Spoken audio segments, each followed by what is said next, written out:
This episode is for our expecting parents, our parents to be, our expecting to be expecting parents. We're going to talk all about what a brand new newborn baby is actually like and how you can make those first few weeks and months really great for both you and them. Stay tuned.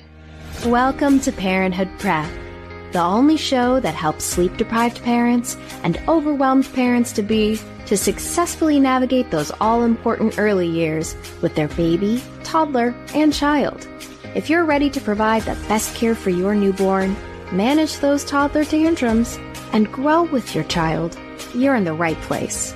Now, here's your host, baby and parenting expert, Devin Clement. Hello, and welcome back to Parenthood Prep, the podcast that prepares you for parenthood. Today, I want to talk about newborn babies. I know I've mentioned them a lot. I've talked about them some. I know a lot of my listeners are expecting parents or maybe not even expecting to be expecting.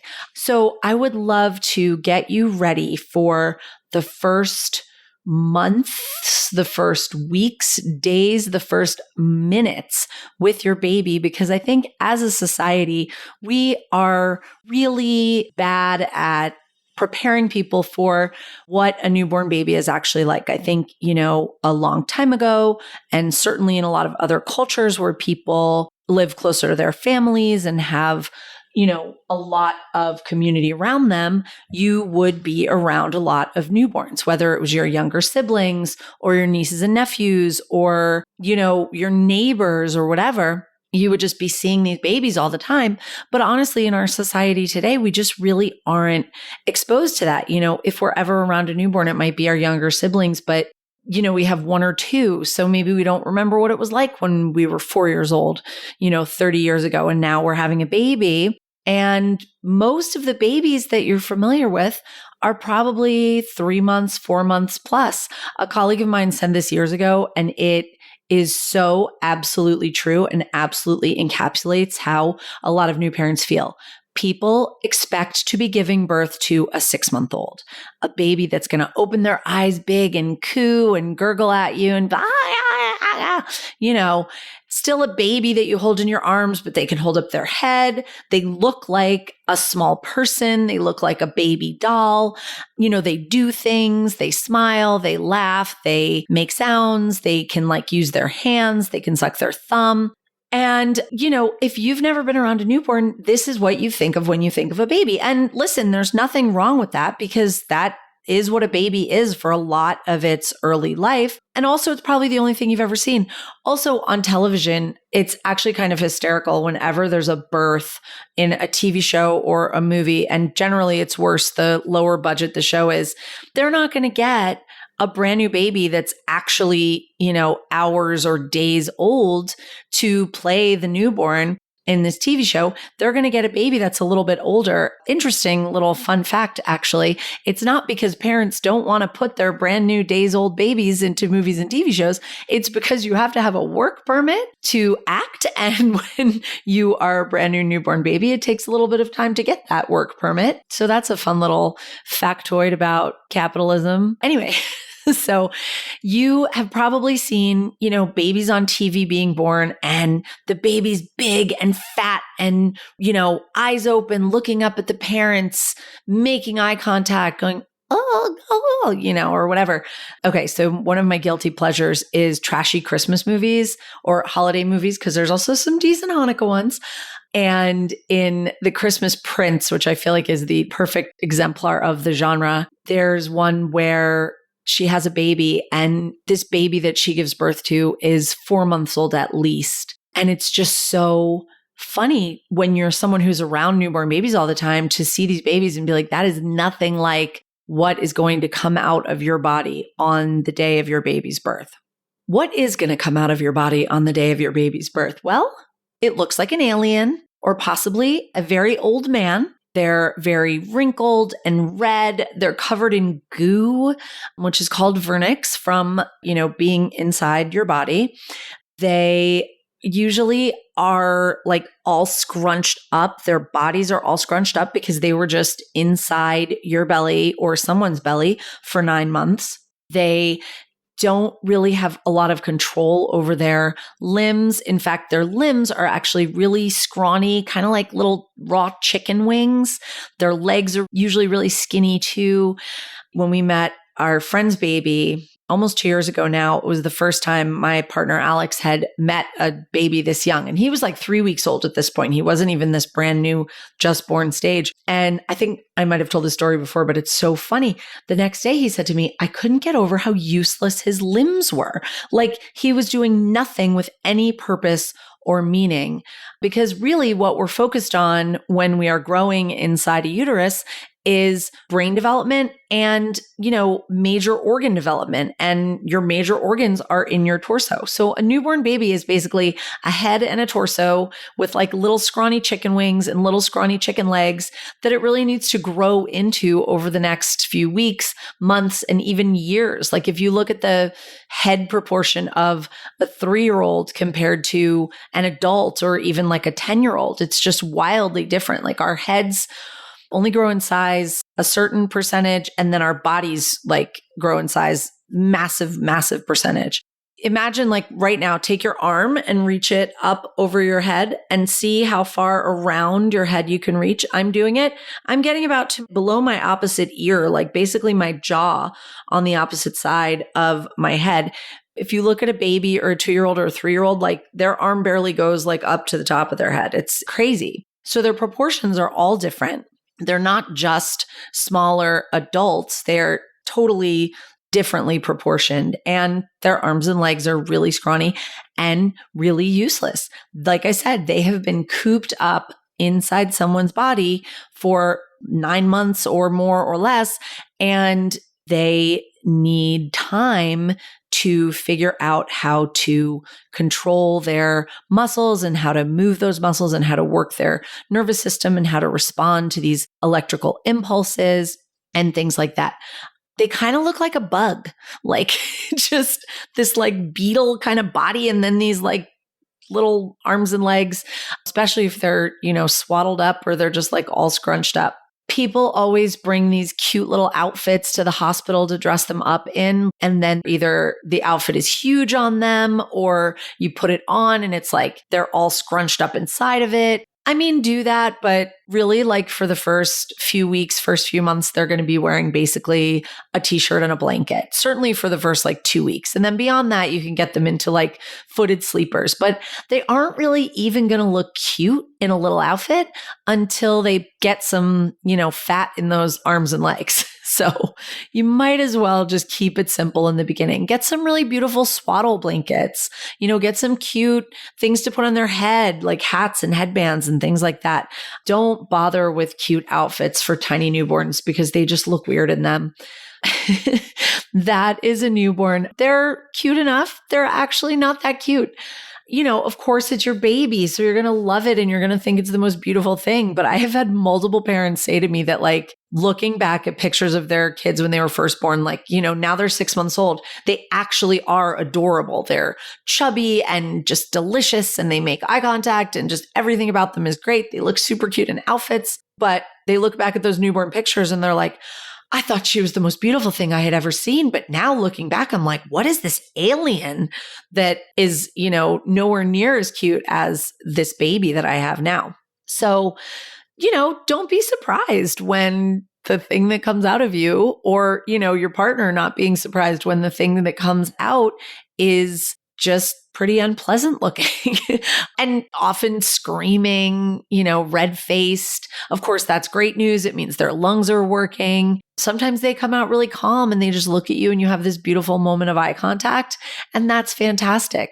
They're very physically connected to your body, like literally through the umbilical cord, but also because they just want to be next to someone, close to someone, feeling your heartbeat, feeling your skin, feeling your warmth, feeling you breathing. That's how they regulate themselves. So you want to hold them on your body as much as possible.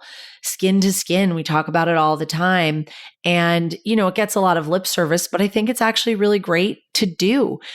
Take your shirt off, put the baby on your chest, wrap a blanket around the two of you so that you can be warm and cozy, and just, do whatever. Watch TV like that.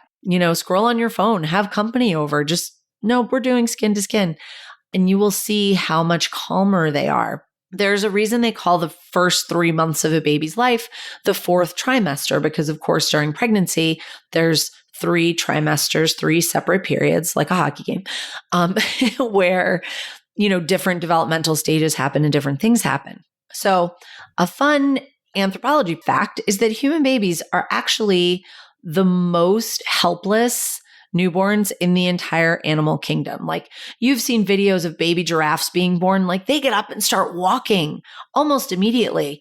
Even baby monkeys are like clinging on to their moms. Baby humans are just completely useless. And part of the reason for that is that we actually could gestate in the womb a lot longer and should gestate in the womb a lot longer. But the way that our bodies have evolved to walk upright, our hips are too narrow to get babies out that are much bigger than they currently are. So if we were to give birth to, for example, a 3-month-old, that would not work. That would not go very well, even though the baby that came out would be much more prepared for the outside world. When I lived in Australia, I had a lot to do with baby kangaroos. I actually worked with this couple who fostered baby kangaroos, but I also interacted a lot with like mom kangaroos and stuff like that. And of course, we all know about the kangaroo pouch. You picture a stuffed kangaroo or kanga from Winnie the Pooh or whatever, and the pouch is like a pocket, but it's not actually like that. It's actually like part of their body, and there's a little hole in it, and the baby can come and go from the pouch. So what happens with a baby kangaroo is that when it's born, it's actually born into the pouch. The nipple is in there for it to nurse, and it just basically moves from the womb into the pouch and starts nursing. And then as time goes on, it slowly, starts to come out of the pouch more and more. It'll spend more time, out of the pouch interacting with the world. It'll go back in to, nurse and sleep and hang out. And just, a lot of this in and out. And that's what human babies want to do also. They want to be next to your body. They want to have something in their mouth, whether it's a chest or a bottle or a pacifier or whatever, because sucking is what organizes their nervous system. It really calms them. It helps them feel like they're a little bit more in control of what's going on. So when you put your brand new newborn baby down on its back, which of course is the safest way for them to be, they feel very adrift. They are not used to being in this position. They're not used to a lot of things. They're not used to having lights. They're not used to being cold. They just spend however long floating in this perfect temperature float tank, having all of their nutrition delivered directly into their bloodstream. And now suddenly they have to figure out how to eat, how to digest, what to do about lights, what to do about their bug limbs that are flailing all over the place because they have no control over them. What to do about this crying, what to do about noise. It's actually very loud when they're inside before they're born, but it's like white noise, it's like whoosh, whoosh, whoosh. It's not, the television and kids, their siblings screaming and just all the different car horns and all the different sounds you hear in the course of a day. So all of this is so brand new. So all that to say, they don't need a lot of stimulation. They are dealing with so much. So they're, like I said, flat on their back alone to be safe. And we want that for sleep. What can we do to make that a little more comfortable for them, a little easier? Well, typically we swaddle them. So what is swaddling? You've probably heard of it. It's when you take a blanket or a swaddle or some sort of something and you wrap up their body pretty tightly. You want to get their arms really like kind of pinned down, almost recreating that womb environment. Now, you don't want to be too tight around their legs because you want to give their hips and legs room to move. But just by getting those arms down and sort of recreating that womb environment, that's going to be so calming for them. Newborn babies love being swaddled. And every parent tells me, oh, she hates the swaddle. And then I swaddle the baby, or one of my colleagues swaddles the baby, and the baby is calm and the baby is peaceful.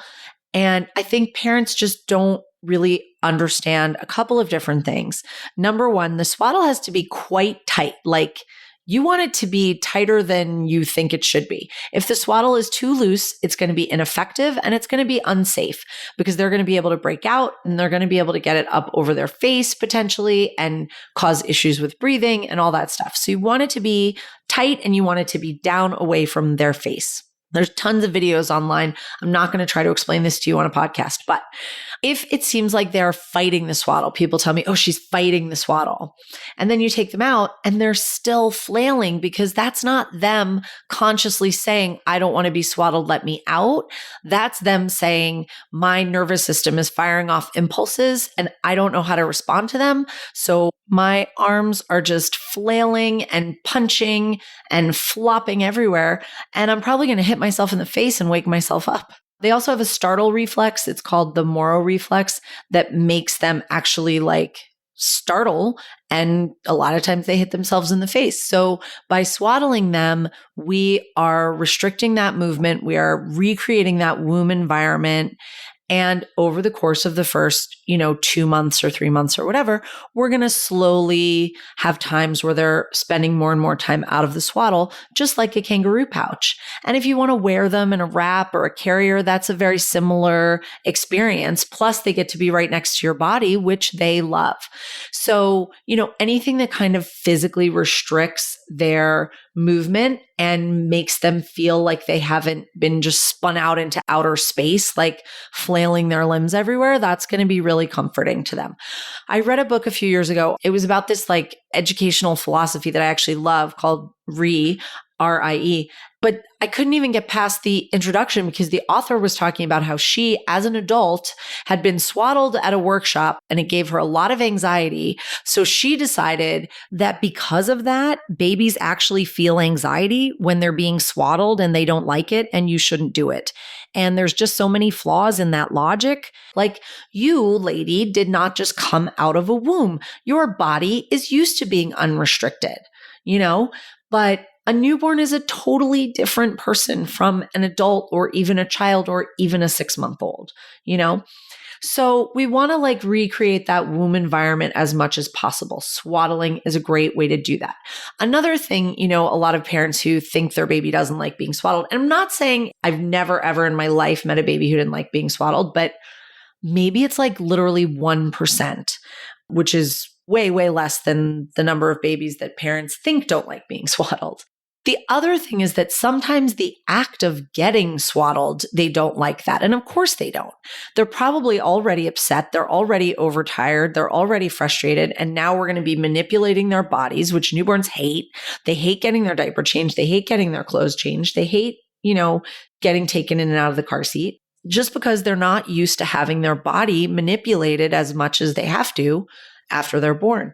Getting swaddled is the same way. So, a lot of the time I have to just push through a little bit. Okay, I know you're upset about this, but when we are all wrapped up and cozy, you're going to be so much happier. And then sure enough, we finish the swaddling process, maybe pop that pacifier in, go to a dark place with some white noise going. And the next thing you know, they're asleep and I can lay them down because there's no difficulty with transferring them because their arms aren't flopping all over the place. They're not hitting themselves in the face. They're just nice and cozy like a burrito. I saw something on television a million years ago. It was some country like in Eastern Europe. I don't even know what country it was. And it was a video of this like maternity hospital where all these people had had their babies. And they swaddled them almost with like a giant bandage. So the nurses would take the baby, like wrap it up, mummify it basically with like just its face sticking out. And then she had this cart and she lined the babies up on the cart like little hot dogs on a grill. And they were just these little baby packages. And she pushed the cart around to each parent and she handed each baby to its parent. And it was so cute. It was like an assembly line. It was so funny. But I was like, I bet those babies are so happy.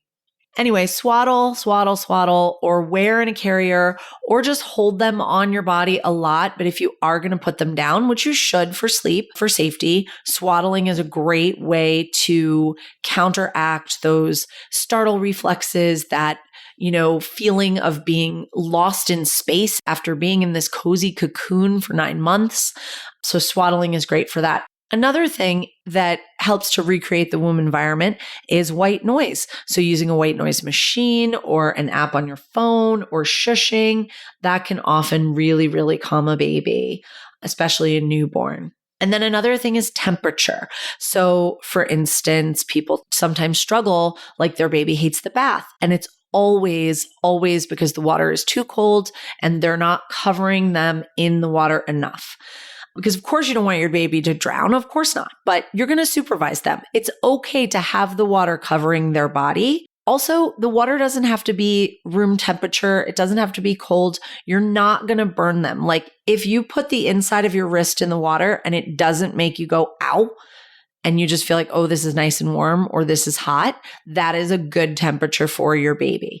If you dip your, wrist in, that sensitive wrist, and you're like, ow, that's too hot, then the water's too hot. But if you're like, oh, this is nice, your baby will be fine in it and your baby will be happy. Also, it's like basic physics that it's a pretty small amount of water and it's going to cool down really quickly, especially when it's exposed to the air. So, keep that bathroom warm, get a space heater if you need to, make sure that water's nice and warm. And when you get the baby out of the tub, put them right into a cozy towel and wrap them up, make sure they feel nice and warm. But yeah, another thing, people tell me their baby hates the bath, and then I do a bath and I get the water nice and warm and I make sure it's fully covering their body. And the next thing you know, the baby loves the bath. Think about it right now. I want you to visualize what is more unpleasant than sitting in a bathtub that's half filled with kind of cold water and your body is wet, but it's in the air. It's miserable. Of course they're going to hate that. So that's basically it. Treat your newborn like a baby kangaroo and think about them spending 3 months being in and out of your quote unquote pouch, which is either the swaddle or a carrier or just laying on your chest or someone else's chest, and getting that, skin to skin contact and learning how to have a body outside of a womb, which is really your baby's number one job for the first 3 months of their life. And they're just trying to learn how to function. So have a little sympathy the next time they get really frustrated about it and think, what can I do to help my baby adjust to life outside the womb? To be sure you never miss an episode, be sure to follow in your favorite podcast app. We'd also love to connect with you on social media. You can find us on Instagram at happyfamilyafter or at our website, happyfamilyafter.com.